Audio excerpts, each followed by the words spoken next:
জয় হিন্দ। আজকে তোমাদের একটা নতুন টপিক যেখানে আলোচনা করব গ্যাঙ্গেটিক ডলফিন। এই গ্যাঙ্গেটিক ডলফিন আমাদের সাধারণ স্থানীয় ভাষায় শুশুক নামেও পরিচিত। এটাকে বলা হয় গঙ্গার বাঘ। এটা রিসেন্টলি একটা নিউজে এসছে যে আমাদের গঙ্গা নদীতে কতগুলো ডলফিন আছে, কি করে সার্ভে করা হয়েছে এবং তাদের বর্তমান অবস্থা কি, সারা ভারতের মধ্যে কোথায় কোথায় পাওয়া যায়। এই গঙ্গাটিক ডলফিন যে গঙ্গার ডলফিন আছে, সেই ডলফিন যদি সুস্থ স্বাভাবিক থাকে সেটা নির্দেশ করে কি গঙ্গার জল পরিশ্রুত আছে। আজকে যেটা আলোচনা করব গঙ্গাটিক ডলফিন আমাদের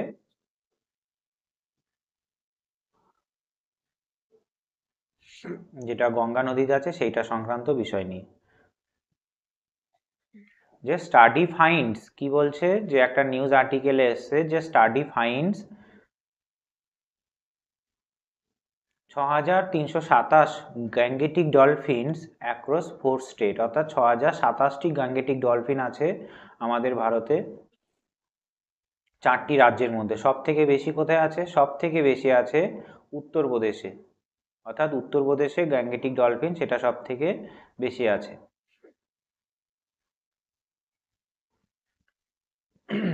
ভারতের কি বলছে, ভারতের একমাত্র নদী ডলফিন গাঙ্গেয় ডলফিনের প্রথম অনুমান এবং গঙ্গার উপনদীগুলিতে কতগুলো পাওয়া গেছে? 6327টি সার্ভে করে পাওয়া গেছে।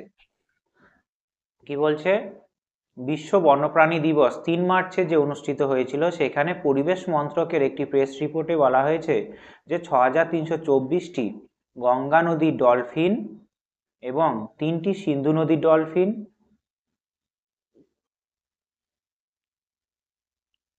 রয়েছে, অর্থাৎ গঙ্গা নদীতে 6324টি এবং 3টি সিন্ধু নদীতে আছে। গঙ্গার মূল স্রোতে কি আছে? গঙ্গার মূল স্রোতে আছে 3227টি ডলফিন আছে, 3275টি ডলফিন আছে। গঙ্গার উপনদীগুলিতে আছে 2414টি, ব্রহ্মপুত্রের মূল স্রোতে আছে 584টি এবং ব্রহ্মপুত্র উপনদীগুলিতে আছে 412টি, আর বিয়াস নদী যেটা সিন্ধুর উপনদী সেটা আছে 101টি। এই গঙ্গা নদীর যে ডলফিন গণনা শুরু হয়েছিল সেটা 2021 সাল থেকে 8507 কিলোমিটার এই সার্ভে করা হয়েছে। আমাদের যে বন্য প্রজাতি কাউন্টিং করা হয়, সেই বন্য প্রজাতি কাউন্টিং বাঘ বা হাতি কাউন্ট করতে খুব সহজে করা হয়। বাঘ কি করে গণনা করা হয়? বাঘ গণনা করা হয় তার গায়ের যে ডোরা কাটা দাগ দেখে, আর যে হাতি গণনা করা হয় তার কান দেখে। কান, অর্থাৎ বনের যে বাঘ, সে বাঘের ডোরা কাটা দাগ সবার এক নয়, আবার হাতির কানও সবার এক নয়। সেটা আমরা কাউন্ট করতে কোনো অসুবিধা নেই, অর্থাৎ কতগুলো বাঘ আছে হাতে আছে। কিন্তু ডলফিন গণনা করা ভীষণ চ্যালেঞ্জিং, কারণ প্রাণীগুলো কি হয়, এই ডলফিন শ্বাস নেওয়ার জন্য একমাত্র গঙ্গার জলে উপরে উঠে আসে, আবার শ্বাস নিয়ে আবার চলে যায়, 30-25 মিনিট পর উপরে উঠে আবার চলে যায়। ঠিক আছে, এই যে বাঘ কি করে করা হয় সেটা দেয়া আছে। বাঘের ডোরা কাটা দাগ হাতির কানের মতো, যা ক্যামেরায় ধরা পড়ে এবং একটি প্রাণী অন্য প্রাণী থেকে আলাদা করতে ব্যবহার করা হয়। কিন্তু ডলফিনগুলো এইভাবে স্বতন্ত্রভাবে শনাক্ত করা যায় না। তাদের জরিপের জন্য কি করা হয়? অ্যাকোস্টিক হাইড্রোফোন ব্যবহার করা হয়। এই অ্যাকোস্টিক হাইড্রোফোন কি? অ্যাকোস্টিক হাইড্রোফোন হলো জলের নিচে ফেলে দেওয়া হয়, এই যে এরকম জলের নিচে ফেলে দেওয়া হয়। এই জলের নিচে ফেলে দেওয়ার পরে সমুদ্রের তলদেশে যে শব্দ আছে, অর্থাৎ সমুদ্রের তলদেশে যে শব্দ আছে, সেই শব্দগুলো এই মেশিন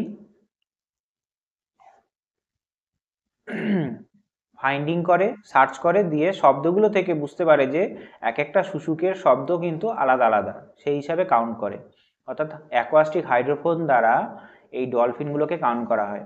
এই শুশুকগুলোর কোনো চোখ নেই। এরা কি করে, সামনের কোনো প্রজাতিকে বোঝার জন্য তার নিজের শরীর থেকে ইকো ছাড়ে, ইকো। সেই ইকোগুলো কি হয়, এই কোনো প্রজাতিতে ধাক্কা লেগে আবার তার কানে ফিরে আসে।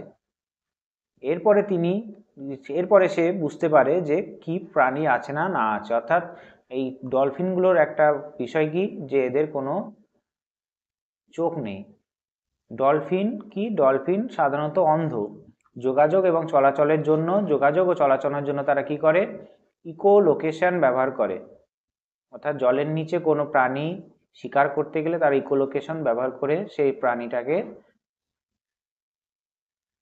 ধরে বা কোনো বস্তুকে চিহ্নিত করে।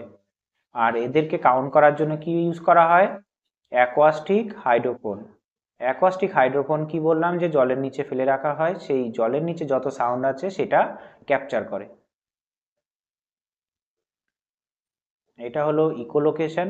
এরকম বাদুড়ও এরকম ইকোলোকেশন করে এই প্রত্যেকটা প্রাণীকে আইডেন্টিফাই করে, তেমনি এই ডলফিনও সেম কাজ করে। উত্তরপ্রদেশে সবচেয়ে বেশি ডলফিন আছে। ডলফিনের সংখ্যা উত্তরপ্রদেশে বেশি, তারপর রয়েছে বিহারে, তারপর রয়েছে পশ্চিমবঙ্গে, তারপর রয়েছে আসামে। গঙ্গা নদীর ডলফিনকে প্ল্যাটিনিস্তা গ্যাঙ্গেটিকা বলা হয়, একটা সায়েন্টিফিক নেম, যা সাধারণত শুশুক নামে পরিচিত বা শুশু বলা হয়। ভারত উপমহাদেশে স্থানীয় ভাষায় এটাকে শুশু বলা হয়। এটাকে কি বলা হয়, গঙ্গার বাঘও বলা হয়, অর্থাৎ ডলফিনকে গঙ্গার বাঘ বলা হয়। ডলফিন সম্পর্কিত কিছু তথ্য আছে, কি আছে, এই ডলফিন শুধুমাত্র ফ্রেশ ওয়াটারেই থাকে, অর্থাৎ স্বাদু জলেই থাকে, লবণাক্ত জলে থাকতে পারে না, অনেকটা গভীরে থাকে জলে।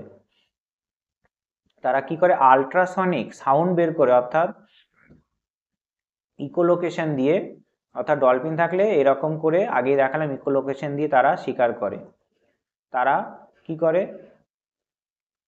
30 থেকে 120 সেকেন্ড পর পর তাদের শ্বাস নিতে হয়, দিয়ে জলের উপরে ওঠে। 30 থেকে 120 সেকেন্ড পর পর, অর্থাৎ 1 মিনিট 2 মিনিট পর পর তারা জলের উপরে ওঠে। একটু কারেকশন করে নেবে, আমি একটু আগেই বললাম 20 থেকে 25 মিনিট নয়, সেটা 30 থেকে 120 সেকেন্ডে, মিনিট নয়, সেটা ভুল হয়ে গেছে। অলসো কল্ড শুশু because of sound of they make while breathing, অর্থাৎ তারা যখন ব্রিথ অর্থাৎ শ্বাস নিতে উপরে ওঠে তখন কিছু শব্দ করে, তাই এটা নাম দিয়েছে কি, শুশু। এদেরকে শুশু বলা হয়। হ্যাবিটেট অ্যান্ড ডিস্ট্রিবিউশন, গঙ্গা নদীতে আছে, ব্রহ্মপুত্র নদীতে আছে, এবং ইন্ডিয়া, নেপাল, বাংলাদেশে আছে। ইন্ডিয়াতে 7টা স্টেটে আছে, আসামে আছে, উত্তরপ্রদেশে আছে, মধ্যপ্রদেশে আছে, রাজস্থানে, বিহারে, ঝাড়খণ্ডে এবং পশ্চিমবঙ্গে আছে। এইগুলো কি, অর্থাৎ প্রোটেকশন স্ট্যাটাস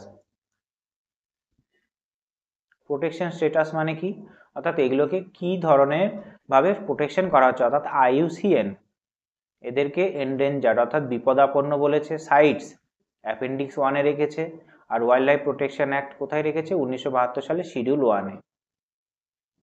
বর্তমানে এই প্রাণী প্রজাতি IUCN-এর মতে রেড লিস্টে এন্ডেঞ্জার্ড আছে। এদের থ্রেট কি কি আছে, এদের বিপদ কি কি আছে, হ্যাবিটেট ডিস্ট্রাকশন, অর্থাৎ আমাদের যে গঙ্গা নদী আছে সেটা প্রচুর পলিউশন হচ্ছে, তাদের বাসস্থান নষ্ট হচ্ছে। পলিউশন হচ্ছে, বাই ক্যাচ ধরে নেওয়া হয় জালে, মাছ ধরার সময় জলে ধরে নেওয়া হয়। ক্লাইমেট চেঞ্জ হচ্ছে, হান্টিং হচ্ছে, অর্থাৎ শিকারও হচ্ছে। অর্থাৎ এই জিনিসগুলো, অর্থাৎ ডলফিন যদি ঠিকঠাক থাকে তাহলে আমাদের যে গঙ্গা নদী পরিষ্কার আছে সেইটা নির্দেশ করবে। কনজারভেশন এফোর্টস কী কী আছে, যে আমাদের যেমন প্রজেক্ট টাইগার আছে সেই অনুযায়ী ডলফিনটাকেও সংরক্ষণ করা হচ্ছে। ন্যাশনাল ডলফিন রিসার্চ কোথায় আছে, পাটনা ইউনিভার্সিটিতে আছে, বিহারে। আর ডেডিকেটেড ডলফিন স্যাংচুয়ারি কোথায় আছে, বিক্রমশিলা স্যাংচুয়ারি, বিহারে 1991 সালে করা হয়েছিল। আর হস্তিনাপুর স্যাংচুয়ারি উত্তরপ্রদেশ প্রপোজ করা হয়েছে, ভবিষ্যতে হবে। অর্থাৎ একটা প্রাণী প্রজাতি, জলের প্রজাতি সম্পর্কে জানা হলো, যেটা গ্যাঙ্গেটিক ডলফিন সব থেকে বেশি আছে উত্তরপ্রদেশে। এরা নিজেদের চোখ নেই, তাই তারা নিজেদের শরীর থেকে সাউন্ড বের করে শিকার করে, এইরকম করে সাউন্ড বের করে শিকার করে। আর এইগুলো যদি সুস্থ স্বাভাবিক থাকে তাহলে বলা যাবে যে গঙ্গা নদী পরিশ্রুত আছে। কতগুলো আছে, এগুলো কি করে করে, কাউন্ট কি করে করে? অ্যাকোয়াস্টিক হাইড্রোফোন দিয়ে। অ্যাকোয়াস্টিক হাইড্রোফোন দিয়ে এগুলোকে কাউন্ট করে। তাহলে আজকে এই ভিডিওর জন্য এইটুকুই। পরের ভিডিওতে দেখা হচ্ছে। ততক্ষণ পর্যন্ত জয় হিন্দ, গুড বাই, টেক কেয়ার।